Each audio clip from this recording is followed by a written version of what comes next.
Ayan. Yung kay Mong. Ayan na nga sa veranda. Ayan ang veranda. Ayan na nga. Ayan na nga. Ayan na nga. Veranda ito. Masyadong pagod. Oo, ayan. Okay. Ayan, Oo, pwede na siya. Okay.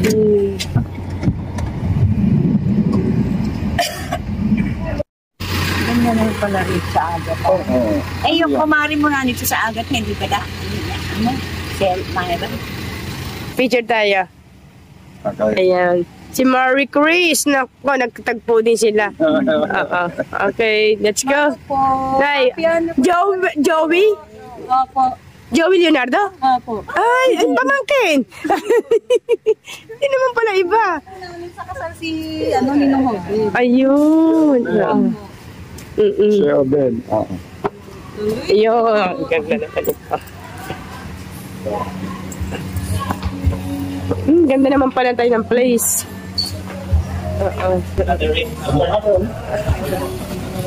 Yes, hello po. Ating po. Ay, oo. Ano niya ang hello po. Ano pala yun? Sa baba. Ako.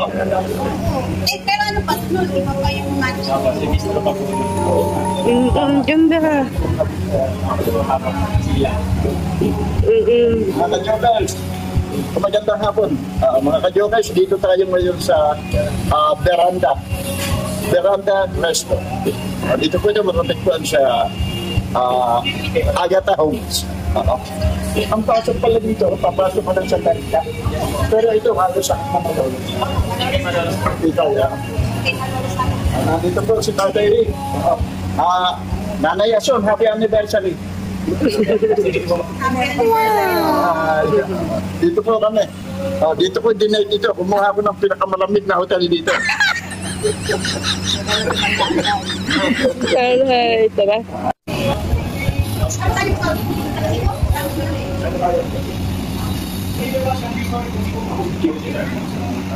Ganda. Kailan pa to, Napakagandang lugar. Napakaganda nga eh. Bakit di yata pansin ng ating mga ka-jokers? No, kasi mukhang pang mayaman lang makakapasok dito, di naman? Hindi naman.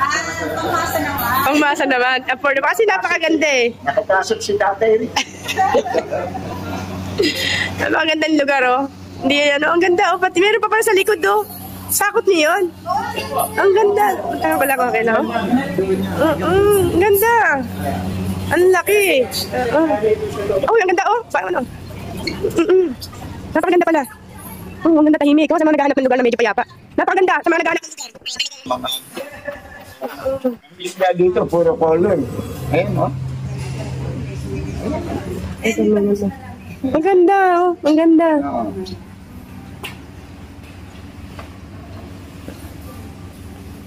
Talagang ano. Ang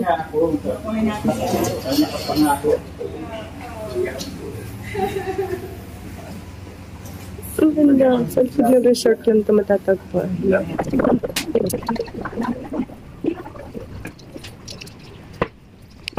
Naghahanap ng mga medyo tahimik at mga... Napakagandang lugar, mga ka-jokers. Veranda Restaurant. Dito tayo sa veranda. So, ito ng Agata. Agata Home.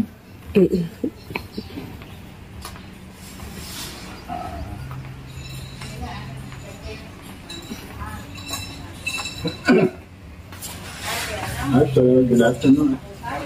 Hello, sir. Pwede? Ayan, tamang Valentine's na. Sa mga naghahanap ng medyo payapa at tahimik na lugar. Baka may kasama pa kayo naiwan doon. Siya na pasuyo. Siya ano. Ito maganda. Siya. Nasaan ka? Tawagan mo siya. Picture ko nga kayo din. Yung tatay sa kanila nanay. Ito ang ganda. Make-up sana. Ang ganda pa rin naman eh. Ayun, habang ginagupitan ko sila. Yes po. Chicha. Oo. Ang nagwagwapuhang waiter. Ayun. Saan ka pa? Oo. Jadi walang ano, yelo. Isa lang. Nakala ko nabalutod dito eh. Kailangan pala, balutod na. Ay, sobra na. Kaya pala walang yelo. Ayaw niya ng yelo. Joke time. Kulang na sa good manners and right conduct. Oo. Oo nga. Biro mo ako nung linggo, nagsimba ako. Nangliit ako ron sa isang teenager, mga 18 anos. Naglabas ng sigarilyo, nagpunta ron sa altar, doon nagsindi ng sigarilyo. Ha? Oh, sabi ko, bastos siya. Biro mo ako sa gulat ko, nabitawan ko yung iniinom kong Red Horse. Masahol ko ito, hindi akong bato. Akala ko totoo. Nagkaroon na, humina yung pulmon ko eh. Nagtatabas ako, na ang trabaho ko sa tela. Kaya sabi ng doktor, tigilan mo muna sigarilyo. Okay, walang problema. Tigilan mo muna yung liquor. Okay. Sigarilyo totally naalis ko. Pero yung naglalaway na ako eh. Parang gusto ko nang uminom eh. Mga 3 buwan o 4 na buwan. Kasi 6 na buwan ang sa akin. Kasi dito sa baga. Oo. Doktor ka ako, pwede na ba akong uminom? Ako pwede na ako pwede. Kaya lang, 1 litro lang. Kasi ang sukat pala ng isang pale pilsen na maliit, yung 3 nun, 1 litro. Kaya sabi, hanggang 3 lang. Abay, sinunod ko yun. Kasi siyempre, doktor, may pinag-aralan yan eh. Hindi ka hatulan ng pangit yan. Oo. Sa Manila, paglabas ko ng trabaho, soldo. Pupunta ako rin sa Santa Cruz. O-order ako 3 beer at saka pulutan. Babayaran ko na. Pag naubos ko yung 3, tawagin ko ulit waiter. Waiter, bigyan pa ang 3. Babayaran ko ulit. Hindi ako ma-order ng 4, baka magalit si doktor. Sabi, mga nakasiyam na 3 ako.